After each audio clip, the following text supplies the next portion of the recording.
The tycoon returned, exhausted, to his mansion, and what he found in the living room left him paralyzed. His daughter, who hadn't smiled in 2 years, was dancing with the domestic helper's son. What he would soon discover would utterly destroy him. Rodrigo Chen pushed open the massive teak door of his sprawling, good-class bungalow, the weight of the world heavy on his shoulders.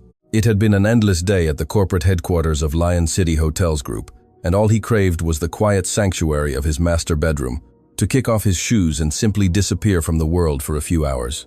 But barely 3 steps inside his own home, his legs froze. From the opulent living room, a sound drifted, seizing his entire body as if his feet had been nailed to the polished marble floor. It was laughter, childlike, crystalline, unrestrained. A laugh Rodrigo Chen hadn't heard in so long, he'd almost forgotten its very sound. It was the laughter of his daughter, Isabella. He approached slowly, holding his breath, as if fearing any noise might shatter that impossible moment. And when he finally peered into the room, what he saw stole his words, his breath, his very capacity to process the scene unfolding before his eyes. In the center of the mansion's most elegant living space, perched on the floor with a worn guitar resting on her knees, sat Valentina Tan, the domestic helper his mother had hired just weeks ago. Her fingers moved over the strings with a mastery that belied a woman who cleaned floors for a living. The melody blossoming from that guitar was soft, enveloping, like an invisible caress filling every corner of the room. What truly shattered his heart was the sight of Isabella, his little Isabella, dancing. His daughter, that child who had uttered little more than monosyllables since her mother's death, was holding hands with a boy Rodrigo had never seen before. They spun clumsily, as only children know how, with that imperfect grace more beautiful than any professional choreography. Isabella laughed, her mouth wide, her eyes sparkling, her whole body vibrating with a joy that seemed to have been imprisoned for centuries, waiting for the precise moment to explode. Rodrigo had to brace himself against the doorframe, his legs trembling. His vision blurred, and he felt a warm trail on his cheeks. He was crying. A man who helmed a hotel empire, who negotiated multi-million-dollar deals without a blink, was weeping silently in the doorway of his own living room because his daughter was doing something as simple as laughing. "Who are you?" he wanted to demand of the boy dancing with Isabella. "What is happening here?" He wanted to shout at the helper, playing the guitar like a conservatory artist. But the words wouldn't come. He remained rooted, immobile, witnessing a scene that seemed plucked from another universe, a reality where his daughter wasn't broken by grief. The boy dancing with Isabella seemed only slightly older than her. He moved with that boundless energy of childhood, guiding Isabella with surprising tenderness, twirling her gently, as if instinctively knowing she was fragile and needed delicate handling. "Again! Again!" Isabella exclaimed, her voice almost unrecognizable to Rodrigo. So long had it been since he heard her speak with such enthusiasm. Valentina smiled and began a new melody, slightly faster this time, and the 2 children erupted in giggles as they tried to keep pace with their small feet. It was then that the boy noticed Rodrigo's presence in the doorway. He stopped immediately, his expression shifting from joy to fear in a fraction of a second. He released Isabella's hands and recoiled several steps, casting his gaze to the floor as if he had committed some terrible offense. "Mummy," the boy whispered, his voice trembling, tugging at Valentina's sleeve. Valentina looked up, her eyes meeting Rodrigo's. The guitar's music abruptly ceased, as if someone had cut the power. On Valentina's face was an expression of absolute terror, the kind that only appears when you know everything you've built is about to crumble. "Mr. Chen," Valentina said, rising so quickly the guitar almost slipped from her grasp. "I can explain. I know I shouldn't have brought my son. It's just that his caregiver had an emergency, and I had no one else. And I swear, this won't happen again." "Who is that child?" Rodrigo interrupted, but his voice didn't sound as he expected. It wasn't the voice of an annoyed boss. It was the voice of a man who had just witnessed a miracle and needed someone to confirm he hadn't dreamt it. "He's my son, sir. His name is Tommy. I apologize profusely. It will never happen again. Please, don't fire me." "This job is the only..." Isabella was laughing. The phrase escaped Rodrigo's lips like a sacred whisper, and Valentina fell silent, unsure how to interpret those 3 words. "My daughter was laughing," Rodrigo repeated, and this time his voice broke in a way that made even little Tommy look up from the floor to observe this tall man openly weeping in the doorway of his own living room. "Daddy," Isabella said, approaching Rodrigo with that unself-conscious ease only children possess, tugging on his hand to pull him towards the center of the room. "Tommy is my friend, and Valentina plays the guitar beautifully. Do you want to dance with us?" Rodrigo knelt before his daughter, taking her shoulders with trembling hands. He looked into her eyes and saw something he had stopped searching for. Life. There was life in those eyes that for so long had been empty, dim, like windows of an abandoned house. And that life had returned not through expensive therapists, not through imported toys, not through trips to international theme parks. It had returned because of an old guitar, a domestic helper, and a boy who had taught her to dance. "Since when? How long have you been doing this?" Rodrigo asked, turning to Valentina, drying his tears with the back of his hand. Valentina swallowed, visibly terrified that her answer might cost her her job. It wasn't planned, sir. The first time I brought Tommy because I had no one to leave him with. Isabella was sitting alone on the stairs. My son approached her and offered to play. She didn't respond, but he insisted. And when I started playing the guitar while cleaning, Isabella simply stood up and started moving to the music. And no one told me anything. Valentina's silence was more eloquent than any answer. Before Rodrigo could process all the information, a sharp voice cut through the air from the corridor like a knife tearing silk. "What is this commotion?" Madame Grace Chen appeared at the entrance of the living room with that erect posture and implacable gaze she had perfected over decades of ruling this house as if it were her own kingdom. Her eyes swept over the scene with lightning speed. The helper with a guitar, an unknown child in her living room, her granddaughter holding hands with that child, and her son kneeling on the floor with tears in his eyes. "Rodrigo, can you explain why there's a strange child in my house? Playing with Isabella?" Madame Grace asked, with a calm more threatening than any shout. "Grandma, he's my friend," Isabella said with a firmness that surprised everyone in the room, including Rodrigo. Madame Grace looked at her granddaughter as if the child had uttered a forbidden word. Then she fixed her gaze on Valentina, and what reflected in her eyes made Tommy instinctively hide behind his mother. "Mrs. Tan," Madame Grace said, using that tone she employed to remind everyone in the house of their exact place in the hierarchy.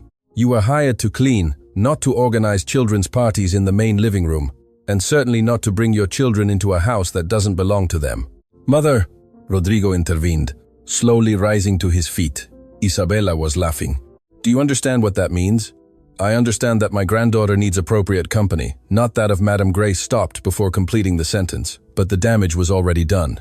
Everyone in the room perfectly understood what she was about to say.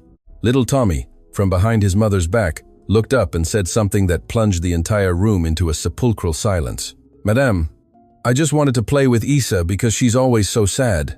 My mummy says that when someone is sad, you hold their hand and don't let go until they smile again." Madame Grace opened her mouth to respond, but no words came out. For the first time in a long time, someone had rendered her speechless, and that someone was a child who barely reached her waist. "This conversation is not over," Madame Grace finally said, addressing Valentina specifically with a look that was a silent sentence.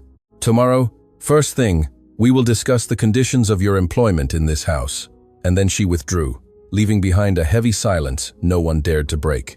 Rodrigo looked at Valentina, whose eyes were reddened, and who hugged her son against her chest as if fearing someone would snatch him away. Then he looked at Isabella, who had again taken Tommy's hand with that silent determination of children who find something precious and refuse to let go. "Valentina," Rodrigo said, his voice attempting to convey a calm he didn't feel.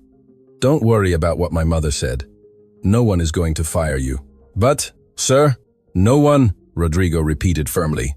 "What you and your son did for my daughter tonight, there's no salary in the world that can pay for that." Valentina nodded silently, but Rodrigo could see in her eyes that she didn't quite believe him, and he couldn't blame her, for he himself knew his mother wouldn't let things rest. Madame Grace Chen never let things rest. That night, after Valentina withdrew with Tommy, Rodrigo did something he hadn't done in a long time. He sat by Isabella's bed to tuck her in, and for the first time in what felt like an eternity, his daughter looked at him with a smile before closing her eyes. "Daddy," Isabella whispered, already half asleep. "Can Tommy come again tomorrow?" Rodrigo felt his heart clench in his chest. "We'll see, my love. He told me his daddy is also in heaven, like Mummy," Isabella murmured. And with that devastating phrase, she fell into a deep sleep. Rodrigo remained motionless by his daughter's bed for several minutes, processing those words. Tommy had also lost his father. Two children broken by the same wound had found each other in the living room of a mansion, and without therapists, without diagnoses, without medications, they had healed each other with something as primitive and powerful as holding hands and dancing. But while Rodrigo processed that discovery, in another corner of the mansion, Madame Grace picked up her phone and dialed a number she kept for special occasions. Luciana, she said, her voice icy. I need you to come early tomorrow. We have a problem to resolve before it spirals out of control. On the other end of the line, Luciana Tay smiled in a way no one would ever want to see in the dark. Count on me, Madame Grace. That's what I'm here for. What neither of them knew was that this call would unleash a chain of events that would shake the foundations of that mansion and expose secrets buried for years under layers of appearances, lies, and a complicit silence about to break in the most devastating way possible. The next morning, Rodrigo awoke with a strange sensation in his chest. It wasn't anguish. It wasn't worry. It was curiosity, a deep curiosity gnawing at him, like a flame someone had lit the night before and refused to extinguish. Who was Valentina Tan, really? That question accompanied him as he dressed, as he descended the stairs, as he drank his coffee in the mansion's main dining room. A woman who cleaned floors did not play the guitar like that. Valentina's fingers had moved over the strings with the fluidity of someone who had dedicated years, perhaps decades, to mastering that instrument. There was something in her story that didn't fit, a missing piece of the puzzle, and Rodrigo Chen was a man who could not live with incomplete puzzles. But before he could organize his thoughts, Luciana Tay was already seated in the dining room with a cup of tea in her hands and a smile that seemed rehearsed in front of a mirror. "Good morning, Rodrigo," Luciana said, with that familiarity she had bestowed upon herself since Madame Grace appointed her house manager. "Your mother told me what happened last night. It must have been very uncomfortable for you to encounter such a situation." Rodrigo looked at her over his coffee cup. "Uncomfortable?" "My daughter laughed for the first time in years, Luciana. It wasn't uncomfortable. It was the best thing that's happened to me in a long time." Of course, Luciana replied quickly, adjusting her tone like someone changing channels. "What I mean is, I understand the emotion of the moment, but your mother is right to be concerned. We know nothing about that woman or her son, and allowing an unknown child free access to Isabella in her delicate emotional state. Tommy is not a danger to my daughter," Rodrigo interrupted with a firmness that surprised even himself. "No one says he is," Luciana responded, softening her voice like a snake, caressing before it strikes. "I'm just saying it would be prudent to investigate a little, to know who this woman is before opening the doors of your home and your family to her." Rodrigo fell silent, and though he was annoyed to admit it, a part of him recognized that Luciana had a point, not out of distrust towards Valentina, but because he needed to understand how a woman with such musical talent had ended up cleaning other people's mansions. That very morning, Rodrigo made a decision. Instead of going directly to the Lion City Hotel's group offices, he asked his personal assistant, a discreet and efficient man named Gaspar Lim, to investigate Valentina Tan's background. He didn't want an invasive or police investigation. He just wanted to understand her story. Meanwhile, in the service kitchen, Valentina prepared cleaning supplies with trembling hands. She hadn't slept all night. Madame Grace's words kept swirling in her head like a tornado, threatening to sweep away the little she had managed to build. This job was her only livelihood, the only barrier between her and the streets, between Tommy and hunger. "Mummy, are you okay?" Tommy asked, sitting in a corner of the kitchen with an old notebook, drawing, while waiting for his mother to finish her first tasks before taking him to the neighborhood community school. "I'm fine, my love," Valentina lied. With that skill mothers develop to disguise fear with smiles. "I'm just a little tired. The lady from yesterday is angry because I played with Isa?" Tommy asked without looking up from his drawing. With that brutal perception, children have learned to read the atmosphere to survive. Valentina knelt beside her son and stroked his head. "Don't worry about that, Tommy. You didn't do anything wrong.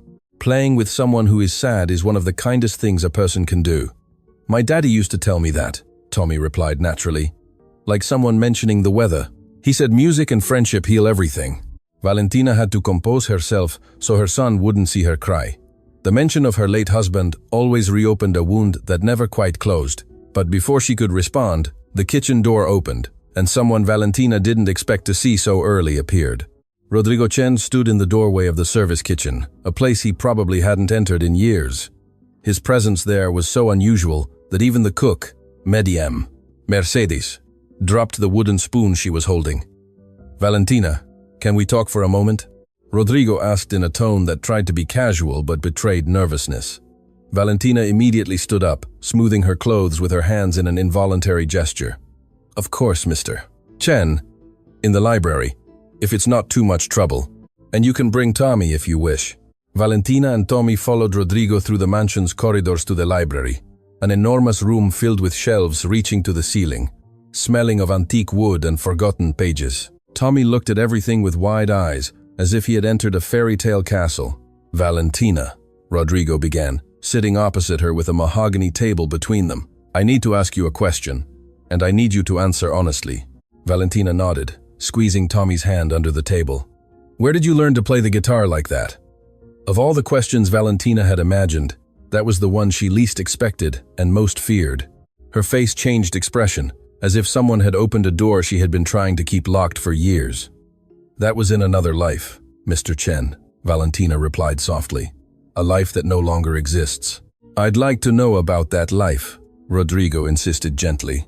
"Not as your boss, but as the father of a little girl who smiled last night because of you." Valentina remained silent for a long moment. Tommy looked at her with eyes that knew parts of the story, but not all of it. Finally, Valentina took a deep breath and began to speak. "I studied music from a very young age. My father was a carpenter, but he loved the guitar more than anything in the world. He taught me my first chords before I could even read. When I grew up, I won a scholarship to study at the Singapore Conservatory of Music. I was the first person in my family to attend a university." Rodrigo listened without interrupting, fascinated by every word. "During my years at the conservatory, they told me I had something special, not just technique, but something that cannot be taught. I was selected to represent Singapore at an international music festival in Prague. It was my chance to change my life, my family's life, to prove that a tradesman's daughter could go as far as her talent would take her." "And what happened?" Rodrigo asked. Because the pain in Valentina's eyes made it clear the story did not have a happy ending. "I met Sebastian," Valentina said, and as she uttered that name, her voice transformed into something softer, more vulnerable, as if the name itself were an ancient melody. "He was a luthier. He crafted bespoke instruments. We met because he built the guitar I was going to play at the festival. We fell in love before the guitar was even finished." Tommy looked up. "My daddy," he whispered with a sad smile. "No child should know how to draw." "Yes, my love, your daddy," Valentina confirmed, stroking her son's head. "We got married shortly after the festival. I continued playing. He continued crafting guitars. We were happy. We didn't have much money, but we had music, and for us, that was enough." "And the guitar you were playing last night?" Rodrigo asked, beginning to connect the pieces. "It was the last guitar Sebastian built," Valentina replied, her voice finally breaking. "He finished it weeks before the accident. That day, he left early for the workshop like any other. I never imagined it would be the last time I would see him alive. When they called to tell me the roof had collapsed, I felt my world split in two. Sebastian didn't make it out in time, and with him, everything went. I couldn't play for months. Every time I picked up the guitar, I felt his presence so strongly I couldn't breathe. I left the conservatory, I left music, I left everything. All I had left was Tommy, and the promise I made to Sebastian that our son would never go hungry. That's why you started working in cleaning, Rodrigo said, not as a question, but as a realization that struck him in the chest. No one hires a guitarist to pay the household bills, Mr. Chen, but every house needs someone to clean it. So, I put Sebastian's guitar in its case and learned to use a broom. And every night, when Tommy fell asleep, I would take out the guitar and play in silence just to feel that he was still near. Rodrigo had to look away because his eyes had filled with tears he didn't want to show. Valentina's story had opened a wound he also carried, that of a man who had lost the woman he loved and didn't know how to move forward. Every day after school, he comes here, plays with Isabella. You play the guitar. You do what you did last night. Every day. Mr. Chen, your mother, my mother is my concern. Rodrigo read Gaspar Lim's message 3 times before picking up the phone to call him. His fingers trembled as he dialed, and every second that passed without an answer felt like an eternity. When Gaspar finally answered, his voice held that grave tone he only used when the news was serious. Mr. Chen, what I found isn't something I can tell you over the phone. Can you receive me at the mansion?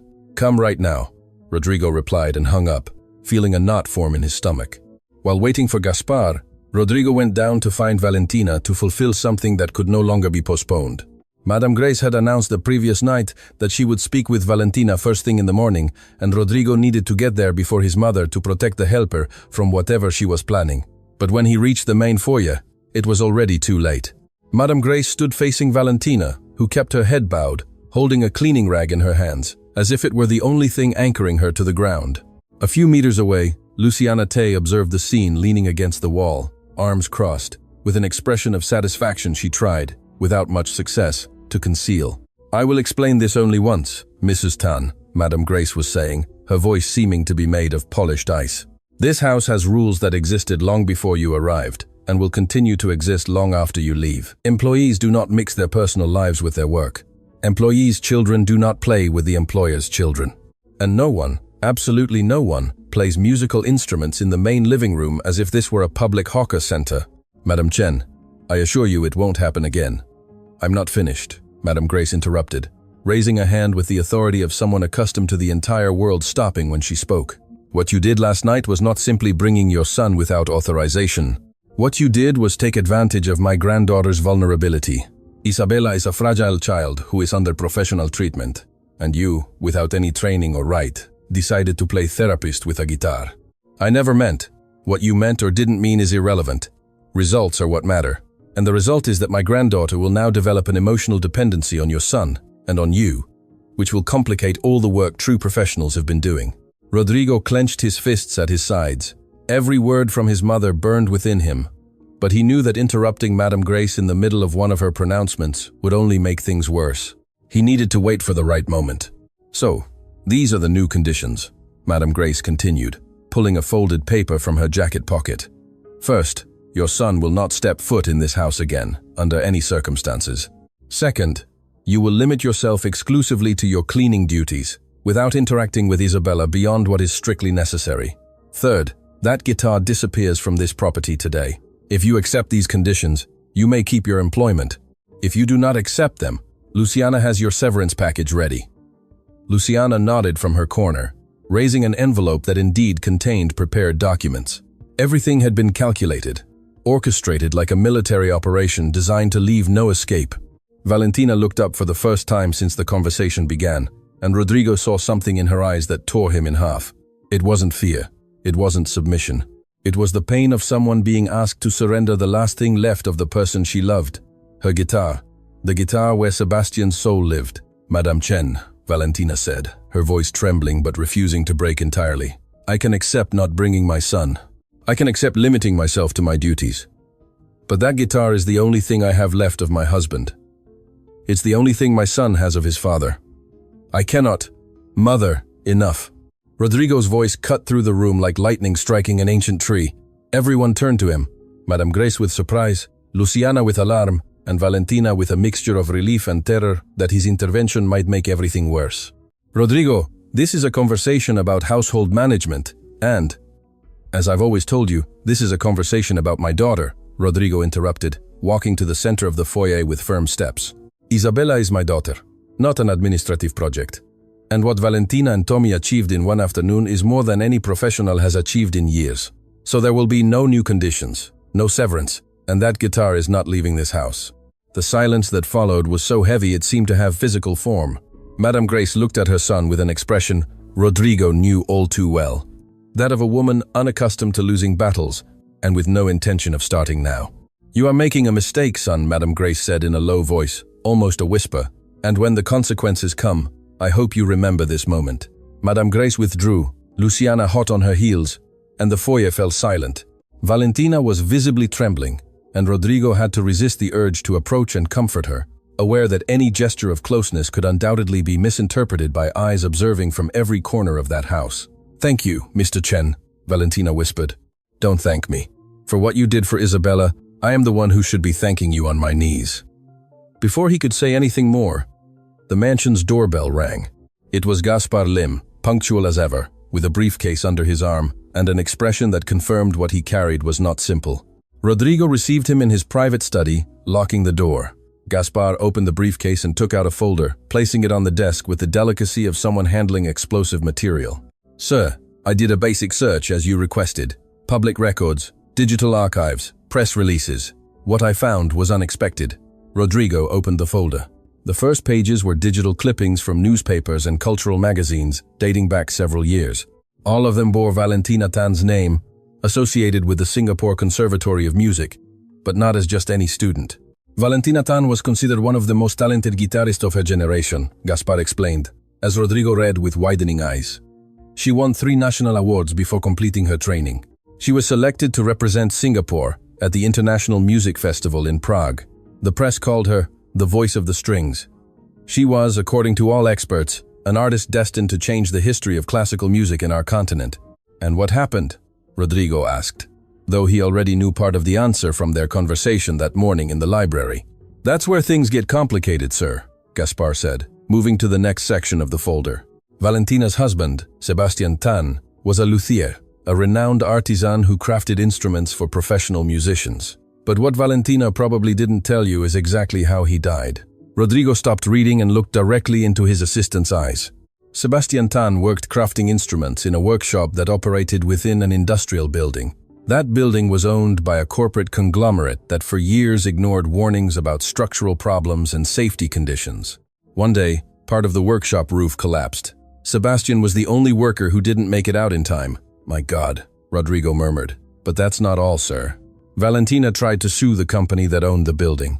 She hired a lawyer with the few savings she had, but the company had a powerful legal team that crushed the case before it even went to trial. She not only received no compensation, but the legal fees left her utterly ruined. She lost her apartment, she lost her savings, she lost everything, and the company never took responsibility. Rodrigo felt each revelation strike his chest harder than the last, but what Gaspar said next made the ground disappear beneath his feet. Sir, I investigated which company owned that industrial building. The conglomerate that ignored safety warnings, that let Sebastian Tan die, and that then legally destroyed his widow, so as not to pay a single cent of compensation. Gaspar paused, a silence that seemed to last an eternity. The building belonged to Chen Holdings, the company your father founded and that your mother managed during the years you were exclusively dedicated to the hotel business. Rodrigo remained completely motionless. His brain tried to process the information, but it was as if Gaspar's words were written in a language he suddenly couldn't comprehend. Are you telling me that my family, that my father's company, is responsible for the death of Valentina's husband? I'm telling you that Chen Holdings was the owner of the building where Sebastian Tan died, and that the legal team that crushed Valentina's lawsuit was hired and directed by a single person. Who? Madame Grace Chen, your mother. The world stopped spinning for Rodrigo at that instant. The walls of his study seemed to close in around him as his mind desperately tried to connect the pieces of a monstrous puzzle. His mother had hired Valentina weeks ago. His mother, who now wanted to fire her with such urgency. His mother, who had destroyed that woman's life before anyone knew it. Valentina knows? Rodrigo asked in a whisper. Does she know she works in the house of the family that destroyed her life? That's what I couldn't determine, sir. But there's something else. More? Gaspar pulled out the last page of the folder.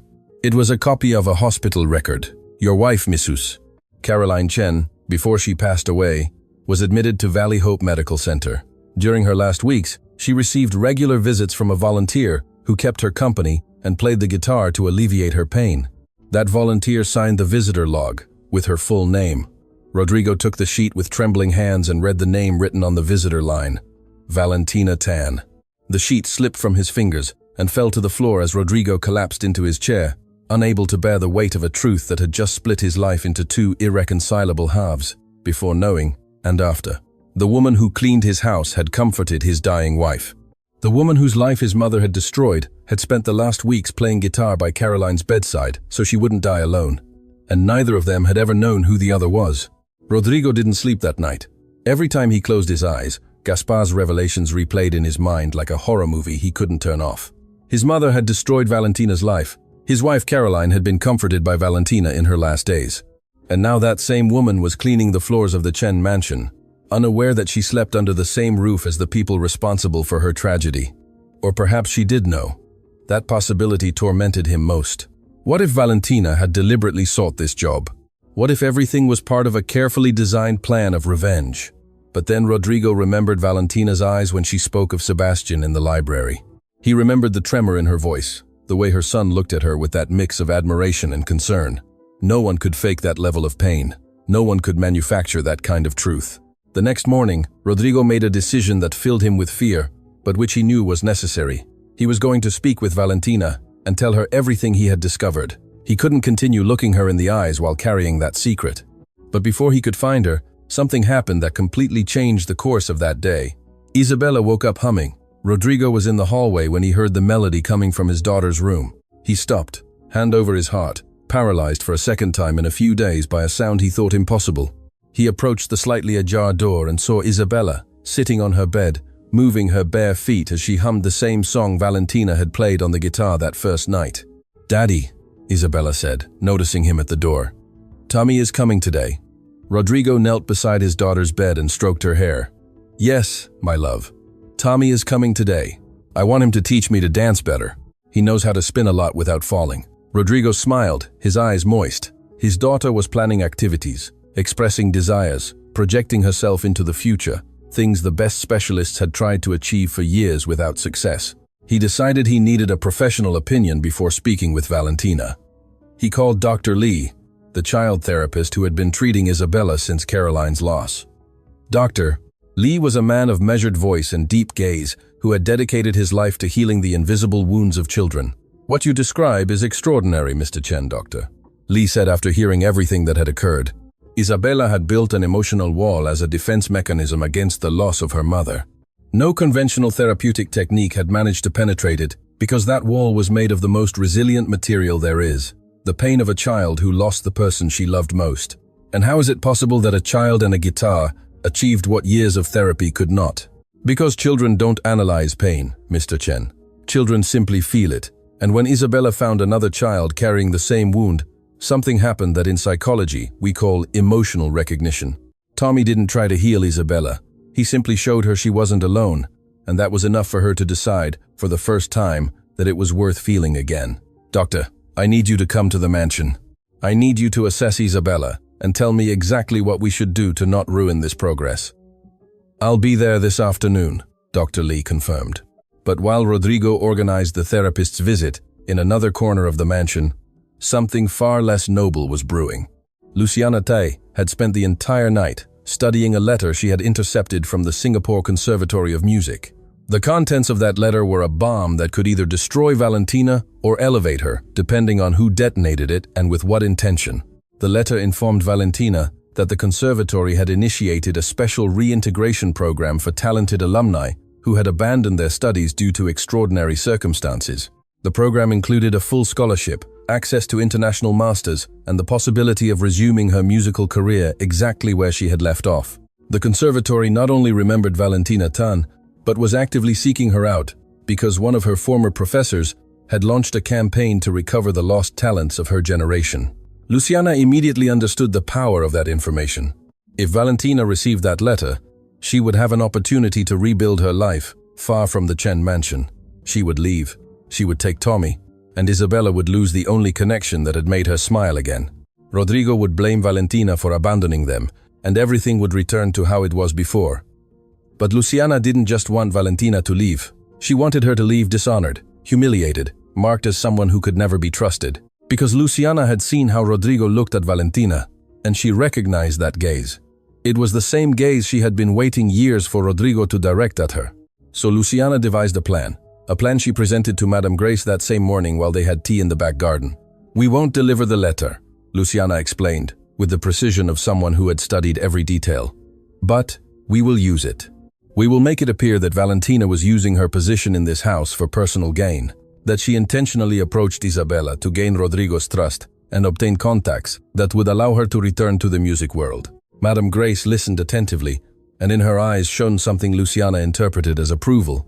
But the truth was that in Madame Grace's mind, far more complex and darker calculations were at work. She didn't just want to protect her house from an employee who had crossed boundaries. She needed Valentina to disappear before anyone discovered the connection between Chen Holdings and Sebastian Tan's death. Because if Rodrigo discovered that truth, he would not only lose his son forever, but the entire family empire would crumble under the weight of a scandal no lawyer could contain. "Do it," Madame Grace said, with the coldness of someone signing a sentence. "But make it clean. I don't want any scandals." That afternoon, while Dr. Lee assessed Isabella in the library, Luciana executed the first phase of her plan. She waited until Valentina was cleaning the west wing of the mansion and silently entered the small pantry the helper used to store her belongings during the workday. There she found what she was looking for, Sebastian's guitar case. Luciana carefully opened the case and placed inside an object that would bring Valentina's entire world crashing down. A diamond bracelet belonging to Madame Grace, an antique, heirloom piece, invaluable, the kind of object whose disappearance would trigger an immediate investigation, and whose discovery in an employee's belongings would leave no room for doubt. She closed the case, left it exactly as she had found it, and exited the room with the same discretion with which she had entered. The bracelet would be reported missing that same night. The search would inevitably lead to Valentina's belongings, and when they opened that case in front of Rodrigo, there would be no possible explanation to save the guitarist. Meanwhile, in the library, Dr. Lee finished his evaluation of Isabella with results that left Rodrigo speechless. "Your daughter has experienced an emotional breakthrough that I would classify as extraordinary," the doctor said, reviewing his notes with an expression of genuine astonishment. "She has not only regained the ability to express positive emotions, but is developing new affective bonds, something that weeks ago seemed completely impossible." "And what do you recommend, doctor?" "That you change absolutely nothing. Isabella's connection with that boy, and with Valentina's music, is therapeutic on a level that science is just beginning to understand. To interrupt that bond now would be like tearing out a plant that has just sprouted after years of drought." Rodrigo nodded, and at that moment, he decided that neither his mother, nor Luciana, nor anyone in the world was going to separate Isabella from the people who had managed to give her back her life. But life has a cruel way of testing our determinations at the exact moment we believe ourselves to be strongest. That night, after Valentina finished her workday and prepared to leave with Tommy, Madame Grace's voice resonated throughout the mansion's ground floor like an alarm that freezes blood. "My bracelet, my mother's bracelet, has disappeared." In a matter of minutes, the entire mansion sprang into action. Madame Grace demanded that every room, every corner, every possession be searched. Luciana directed the search with suspicious efficiency, subtly guiding the staff towards the wing where Valentina kept her things. Rodrigo observed the scene with a bad premonition, twisting his gut. Something didn't fit. His mother had worn that bracelet hundreds of times and never lost it. Why now, of all times?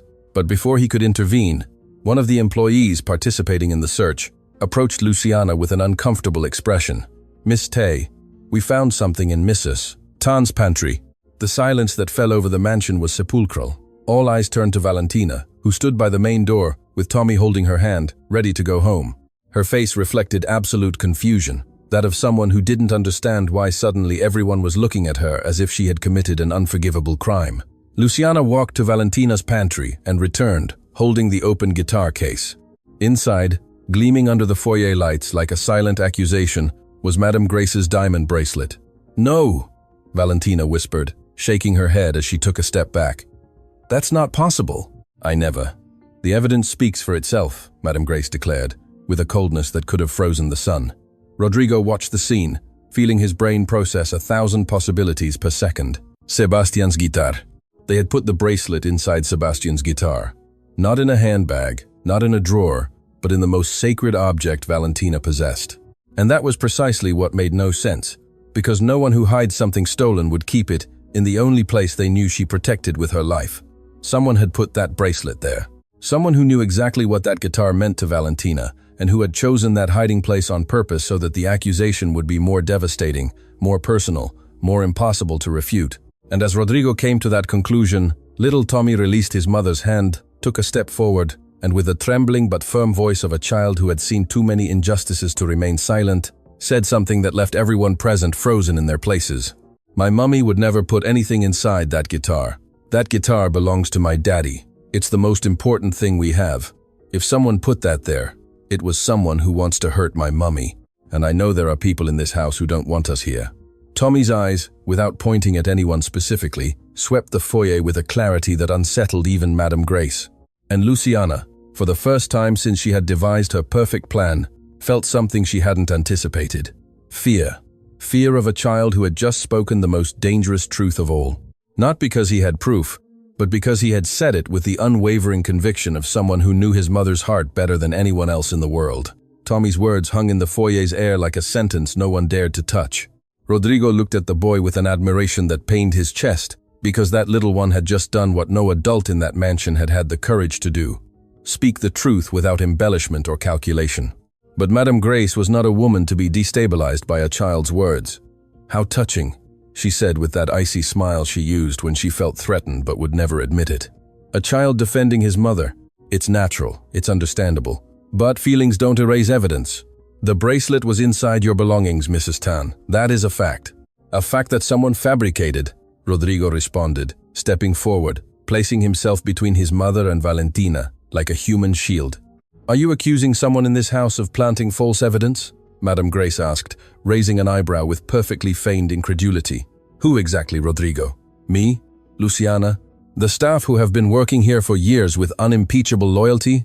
I am saying that Valentina did not put that bracelet there." "And how can you be so sure? You've known her for how long? Weeks?" "I have lived in this house for decades. I have cared for every object, every memory, every piece of this family. And you prefer to believe a stranger over your own mother." Madame Grace's words were designed to strike exactly where it hurt most. Family loyalty. And Rodrigo could feel those words hitting their mark, because despite everything he knew, despite Gaspar's revelations, she was still his mother, the woman who had raised him, who had supported him through the worst moments of his life, who had held this family together when his father died. It was that instant of hesitation that Valentina perceived with the sensitivity of someone who had learned to read silences to survive. "Mr. Chen," Valentina said, her voice finding an unexpected calm amidst the chaos. "You don't need to fight with your mother for me. I know what I did and what I didn't do. My conscience is clear." She bent down, took the guitar case, with the bracelet still inside, and placed it gently on the foyer table. Then she took Sebastian's guitar, the only possession that truly mattered to her in the world, and held it against her chest like someone embracing a living person. "They can keep the bracelet. They can search every corner of my life if they want. They won't find anything because there's nothing to find. The only things I'm taking from this house are what I brought with me, my guitar and my son." "Valentina, wait," Rodrigo said desperately, but she was already walking towards the door. "Mummy, are we not coming back?" Tommy asked softly, holding her hand as they walked. Valentina didn't answer. She couldn't, because if she opened her mouth at that moment, she would break completely in front of the very people who had orchestrated her humiliation. And that was something her pride, the only intact inheritance she had left, was unwilling to allow. The days that followed were the darkest the Chen mansion had experienced since Caroline's death. Isabella stopped humming, stopped asking anyone to play with her, stopped coming down to the living room where she had once danced with Tommy. She retreated into her room with that silent determination of children, who decide the world has already harmed them too much, and that the only way to protect themselves is to disappear from within. Dr. Lee visited the mansion several times, and each visit ended with the same devastating diagnosis. "Isabella is regressing, Mr. Chen, and she is doing so faster than she progressed. If we don't recover the stimulus that triggered her emotional openness, I run the risk of her closing off permanently." "Permanently? What exactly does that mean, Doctor?" "Doctor." Lee's silence before answering was the most terrifying response Rodrigo had ever received in his life. "It means we could lose her, Mr. Chen. Not physically, but emotionally. There is a point in the process of emotional closure in childhood from which there is no return. If Isabella crosses that threshold, no therapy, no stimulus, no intervention will be able to bring her back." Rodrigo left Dr. Lee's study trembling. He needed to find Valentina. Not tomorrow, not next week. Now, every hour that passed was an hour closer to losing his daughter forever. But the city was huge, and Valentina didn't want to be found. Rodrigo hired investigators, checked records, contacted community schools where Tommy might have enrolled, visited shelters, asked in neighborhood parishes where people went when they had nowhere else to go. Nothing. Valentina Tan had disappeared with the efficiency of someone who already knew what it was to lose everything and start from scratch. While Rodrigo consumed himself searching for Valentina, something began to change within the mansion. The atmosphere grew heavy, as if the very walls knew an injustice had been committed under their roof and were demanding reparation. The service staff murmured in the corridors. Nebe Mercedes, the cook, stopped preparing Madame Grace's favorite dishes without explanation. The gardeners avoided Luciana as if her presence provoked something they couldn't express in words. And it was Maid'S, Mercedes, who one day approached Rodrigo, with the caution of someone who knows that what she is about to say could have enormous consequences. "Mr. Rodrigo, forgive me for interfering where I'm not asked," the cook said in a low voice, making sure no one else could hear. "But my conscience won't let me sleep. The night the bracelet disappeared, I was in the kitchen preparing bread for the next day. From the kitchen, you can see the corridor leading to the pantry where Mrs. Tan kept her things." Rodrigo stopped breathing. That night, long before the scandal broke, I saw Miss Tay enter that pantry. She was inside for several minutes and came out with empty hands. At the time, I didn't think much of it, but after what happened, sir, Valentina did not put that bracelet there. I tell you with the certainty of a woman who has seen honesty and lies pass through this kitchen for many years. That girl is innocent. MDM. Mercedes' testimony fell upon Rodrigo, like the last piece of a puzzle he already understood, but which he needed someone else to confirm. Luciana had planted the bracelet. His mother had authorized it, and between the two of them, they had expelled from that house the only person who had managed to bring Isabella back to life. Rodrigo walked directly to his mother's study. He didn't knock. He threw the door wide open and found Madame Grace sitting at her desk, reviewing documents as if the world wasn't crumbling around her. "We need to talk, Mother. And this time you're going to tell me the truth." "Rodrigo, I don't know what your Luciana planted the bracelet in Valentina's belongings. I have a witness, and before you try to discredit them, you need to know something else. I know about Chen Holdings. I know about the building that collapsed. I know what you did to Valentina 10 years before she ever set foot in this house." Madame Grace's face changed as if someone had ripped off a mask she had worn for decades. There was no immediate denial, no fabricated indignation. There was something far more disturbing. Silence. A silence that admitted everything without uttering a single word. "And there's something you don't know either, Mother. Something that tears my soul apart to have to tell you." "What is it?" "Valentina was the person who accompanied Caroline in her last days. While you organized funerals and I drowned in my grief, an unknown woman sat by my wife and played the guitar so she wouldn't feel afraid when she left. That woman was Valentina, the same woman whose husband died due to our company's negligence. The same woman you just expelled from our lives as if she were trash." Madame Grace clutched her hand to her chest. For the first time in Rodrigo's life, he saw something in his mother's eyes he never thought possible. Remorse. A remorse so deep and so ancient that it seemed to have been buried under tons of pride, waiting for this exact moment to surface and claim what was due. "Rodrigo," Madame Grace whispered, but her son had already left the study, because Rodrigo Chen no longer had time for explanations or apologies. His daughter was fading. Valentina was missing, and every second that passed was a second he couldn't recover. That same night, as he reviewed the investigators' reports one last time, without finding anything, his phone rang. It was an unknown number. Mr. Chen, a female voice he didn't recognize, said, "My name is Miss Wang. I'm the director of the Hope Haven Community Shelter. A woman arrived here a few days ago with her young son.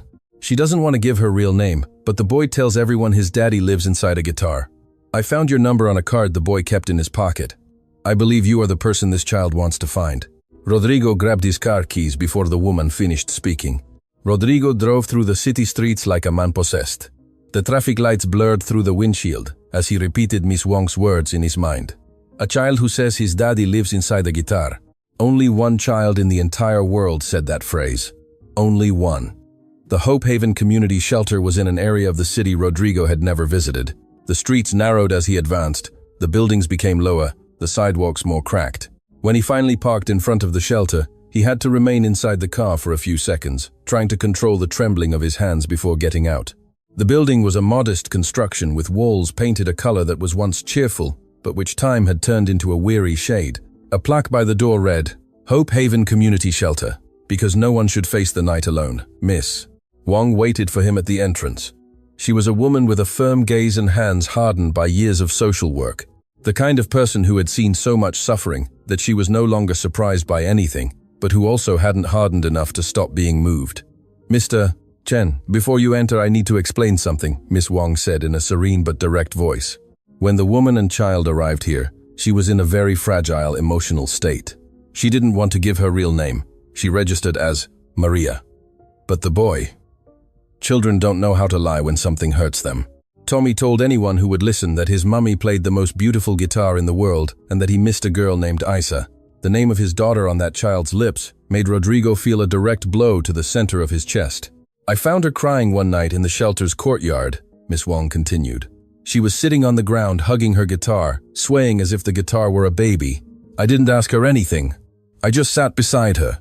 After a long while, she told me a single sentence. They took away the only good thing I had left, and it wasn't even my fault. I didn't understand what it meant at the time, but now that I see you here, I think I'm beginning to comprehend." "Can I see her?" Rodrigo asked, his voice choked. "You can, but I warn you, that woman's pride is wounded, and the wounds of pride are the slowest to heal. It won't be easy." Wong guided him through a narrow corridor to an inner courtyard where several children played under the gentle hum of spotlights. And there, sitting on a wooden bench against the farthest wall, with Sebastian's guitar resting beside her like a silent companion, was Valentina Tan. Rodrigo stopped several meters away.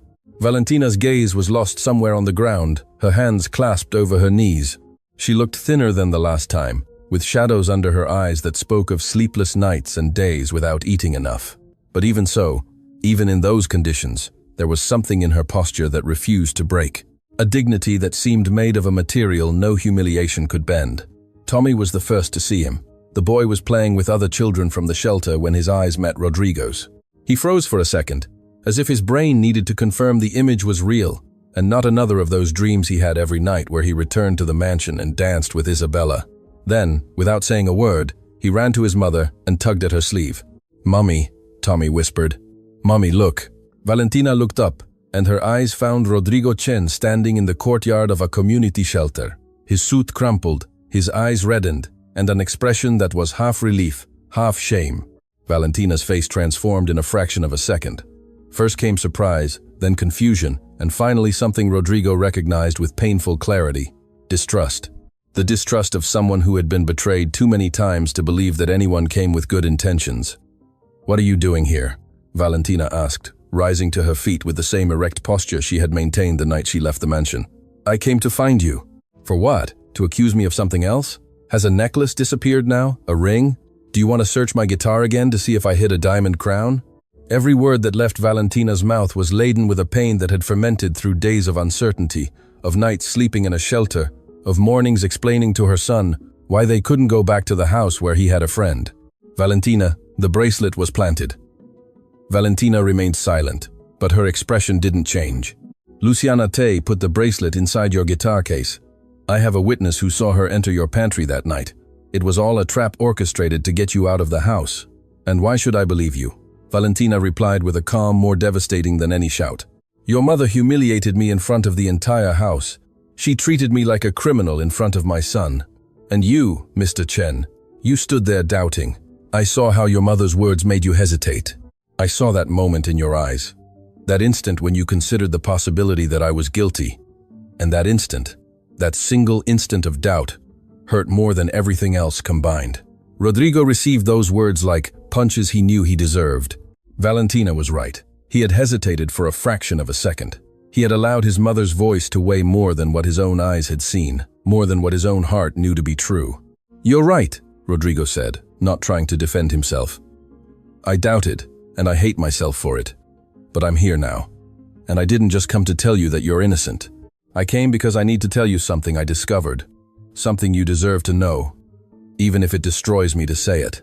Valentina looked at him with narrowed eyes, like someone assessing whether it was worth opening a door that might hide another betrayal. "What is it?" Rodrigo breathed deeply. What he was about to say could make Valentina hate him forever. It could destroy any possibility of her returning. But he had learned too late, perhaps, that the truth was the only thing that could heal the wounds that lies had caused. "Your husband, Sebastian, the workshop where he worked, the building that collapsed. That building belonged to a company in my family, Chen Holdings. My mother managed that company in those years. She was the one who ordered the legal team to block your lawsuit after Sebastian's death. The silence that followed was not a normal silence. It was a silence that had weight, texture, temperature, a silence that could be touched and that burned. Valentina recoiled a step, as if Rodrigo's words were a physical force pushing her back. Her eyes filled with tears that refused to fall, held back by a will that had learned not to break in public. Her mouth opened, but no sound came out. Her hands began to tremble in a way that made Tommy take her fingers with his two small hands, not understanding what was happening, but instinctively knowing that his mother needed him. "You're telling me," Valentina began, her voice barely audible, "that Sebastian died because of your family, that I lost everything, my career, my home, my entire life, because your mother decided it was cheaper to leave me ruined than to take responsibility? And after all that, I ended up cleaning the floors of the house of the very people who destroyed my world. Yes, you knew it when you hired me, didn't you? I found out later. My mother was the one who hired you, and now I understand that she did it precisely because she didn't want anyone external to remember the case. By keeping you close, she controlled the situation." Valentina closed her eyes. The tears finally found their way down her cheeks, silent, constant, like a river breaking a dam that had been holding too much for years. "There's something else," Rodrigo said, and his own voice broke as he uttered the following words.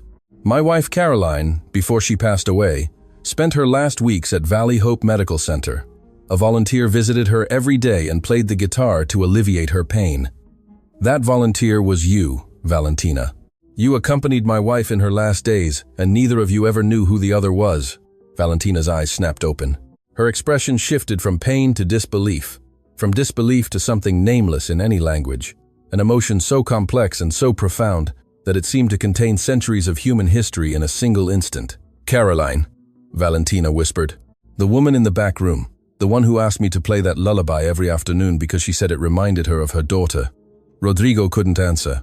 The tears overwhelmed him, and he collapsed onto the bench where Valentina had been sitting moments before, covering his face with his hands, while his body shook with sobs that came from a place so deep they seemed to tear pieces from his soul.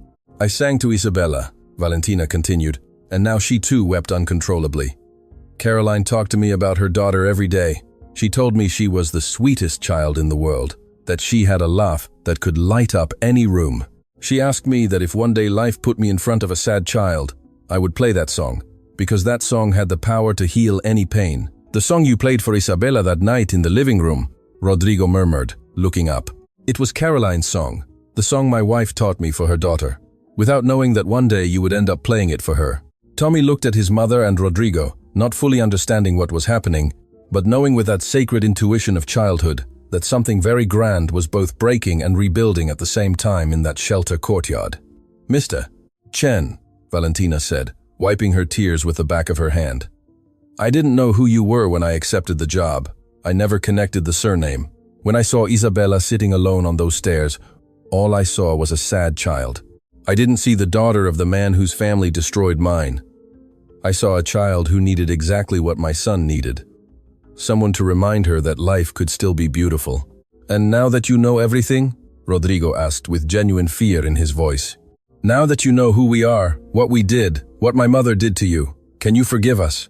Valentina looked at her son, who was still holding her fingers with those small hands that understood nothing of surnames, companies, or legal disputes. Then she looked at Sebastian's guitar leaning against the wall, waiting in silence, as it always did. Sebastian taught me something I never forgot, Valentina said, her voice firm despite her tears. He told me that music exists to transform pain into something beautiful, that if one gets trapped in resentment, the guitar stops playing. And I cannot allow this guitar to stop playing, Mr. Chen, because the day it stops playing, I will have lost Sebastian forever. Rodrigo understood at that moment that Valentina wasn't saying she forgave. She was saying something far more profound, that she chose music over hatred, life over revenge, the future over the past, not because it was easy, but because it was the only way to honor the man who had poured his soul into a guitar. Valentina, I need to ask you something, Rodrigo said, standing up. And I need you to know that I'm not asking for myself. I'm asking for Isabella. My daughter is fading again. The doctor says that if she doesn't regain the connection she had with Tommy, we could lose her emotionally permanently. Isabella needs Tommy, and she needs your music. The music. Caroline left her unknowingly. Valentina looked at Tommy. The boy, who had heard Isabella's name, looked up with eyes that lit up like two stars igniting in the darkest night. Mummy, Tommy said with that voice that could disarm armies. Isa needs me.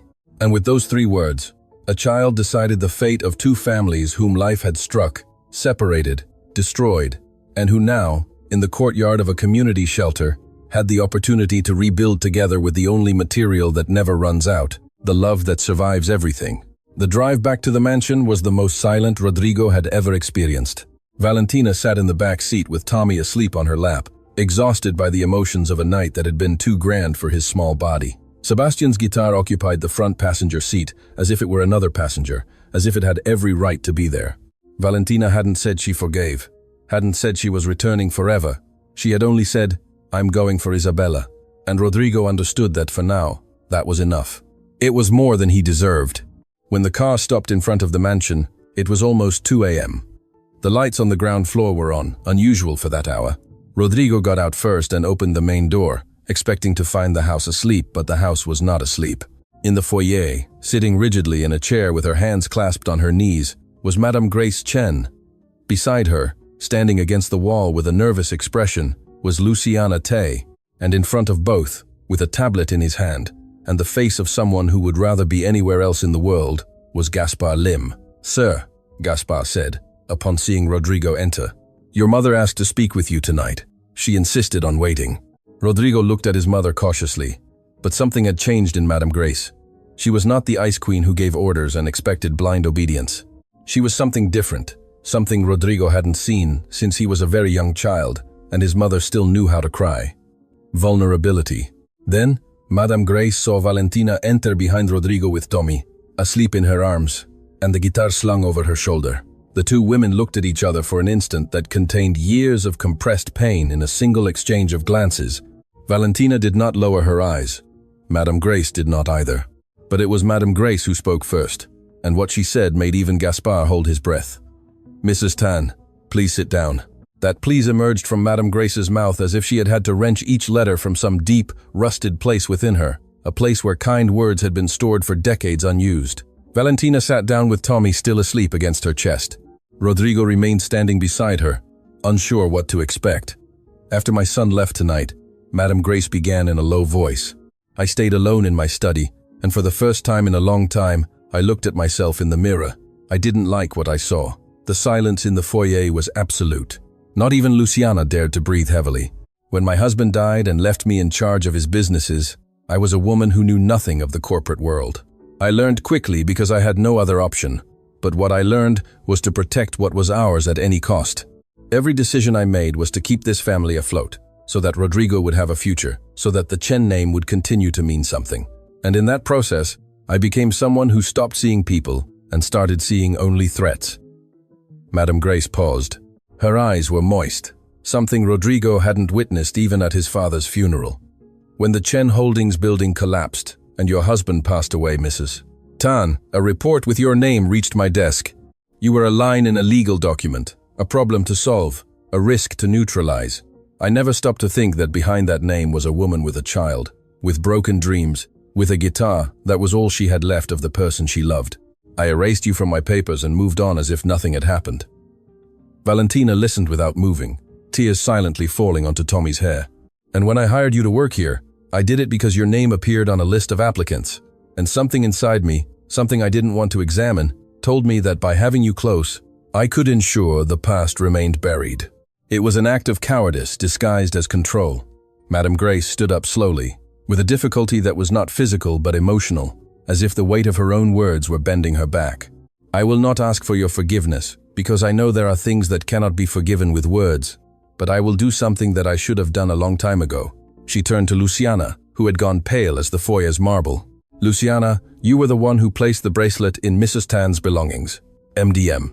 Mercedes saw you enter the pantry that night, and you were the one who intercepted a letter from the Singapore Conservatory of Music, addressed to Valentina, a letter she never received because you decided she didn't deserve it." Luciana opened her mouth to defend herself, but Madame Grace raised her hand with that authority that this time was not aimed at oppressing, but at correcting. "I don't need explanations. I need you to hand over the letter right now, and tomorrow morning, first thing, collect your belongings. Your time in this house is over." Luciana looked at Rodrigo, seeking some kind of rescue, some intervention that would save her, but Rodrigo's eyes were fixed on his mother, and what they reflected was not triumph or satisfaction. It was something akin to the astonishment of a son discovering that his mother could still surprise him. With trembling hands, Luciana pulled a crumpled envelope from her jacket and placed it on the foyer table. Then, without a word, she walked towards the door and disappeared into the night. No one stopped her. No one said goodbye. Her exit was as silent as all her manipulations had been. Only this time, the silence did not hide venom, but defeat. Madame Grace took the envelope and handed it to Valentina. "This belongs to you." Valentina took the letter with trembling fingers, opened it slowly, read its contents, and what appeared on her face was something no one in that room would ever forget. Hope.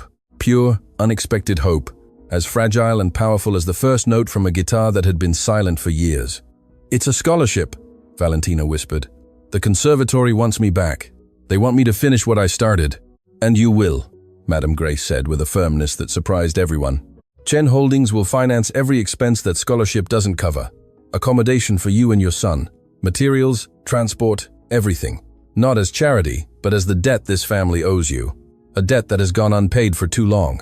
Rodrigo looked at his mother, and for the first time in years, he felt that the woman who had raised him, the woman who existed before the business world hardened her, was back, not complete, not perfect, but present. And that was a beginning. Valentina held the letter against her chest, as if it were a treasure recovered from the bottom of the ocean. But before she could respond, a sound made everyone in the foyer turn their heads towards the stairs. Small, bare feet, descending step by step with the caution of children who wake in the middle of the night, following an instinct they cannot explain. Isabella appeared at the foot of the stairs, her hair disheveled and her eyes narrowed from sleep. But those eyes opened completely when she saw what was in the foyer, or more precisely, whom was in the foyer. "Tommy," Isabella whispered. The boy, who had woken with the movement, lifted his head from his mother's lap and looked towards the stairs. "Isa!" Tommy climbed out of Valentina's arms and ran towards Isabella. The girl descended the last steps and ran towards him with a speed that belied the emotional lethargy that had consumed her for days. They met in the center of the foyer and hugged with that disproportionate strength children's hugs have when they reunite with someone they thought lost. "You left," Isabella said, her voice broken. And that two-word phrase contained all the abandonment that child had accumulated, first with the loss of her mother, and then with the disappearance of her only friend. "But I'm back now," Tommy replied with that monumental simplicity that was his gift. "And I brought my daddy's guitar so your mummy in heaven can hear us dance again." The song Caroline had taught filled every corner of the Chen mansion, like a wave that sweeps away all that is old and broken and leaves only what is worth keeping. Isabella and Tommy danced, holding hands in the center of the foyer, exactly as they had that first night, but this time with witnesses who wept and laughed simultaneously. Rodrigo knelt beside his daughter, and she pulled him to dance with them. Madame Grace, standing, supported by the hand of a child who was teaching her something no business or fortune had been able to teach her, swayed gently to the rhythm of a melody that healed everything it touched. Weeks later, Valentina returned to the Singapore Conservatory of Music. Her return was news in the country's musical circles, and her former professor, upon seeing her play Sebastian's guitar in the first class, said something that would become legend. "Technique can be taught, but what Valentina has within cannot be learned. It is suffered, lived, and transformed into music." Tommy enrolled in the same school as Isabella. The two became inseparable, a pair of children who had learned sooner than most adults that shared wounds heal faster than hidden wounds. Madame Grace, sometime later, established a foundation named Sebastian Tan, dedicated to ensuring safe working conditions for artisans and independent workers. She did not announce it in the press. She did not seek recognition. She did it in silence, in the same way she had caused the harm, but this time leaving behind a trail of reparation instead of destruction with every action. And Rodrigo, one ordinary afternoon, came home from work and found the same scene that had changed his life forever. Valentina playing the guitar in the living room while Isabella and Tommy danced barefoot on the rug. But this time, he didn't stand paralyzed at the door. This time he entered, sat beside Valentina, and listened to the song his wife had given to the world, without knowing that that melody would end up uniting the two families who most needed to find each other. That night, before sleeping, Isabella asked her father, "Daddy, do you think Mummy and Tommy's daddy know each other in heaven?" Rodrigo smiled, his eyes moist. "I'm sure they do, my love, and I'm sure they're dancing." Isabella closed her eyes with a smile that shone brighter than all the lights in that mansion combined. And somewhere in the universe, a lullaby continued to play, touched by a guitar that contained the soul of a man who kept his promise. As long as those strings vibrated, he would never truly be gone. There are instruments made of wood and strings, but there are others, the most valuable ones, made of love, of loss, of the unbreakable decision to transform pain into the most beautiful melody the world has ever heard. And that guitar, Sebastian Tan's last guitar, never stopped playing.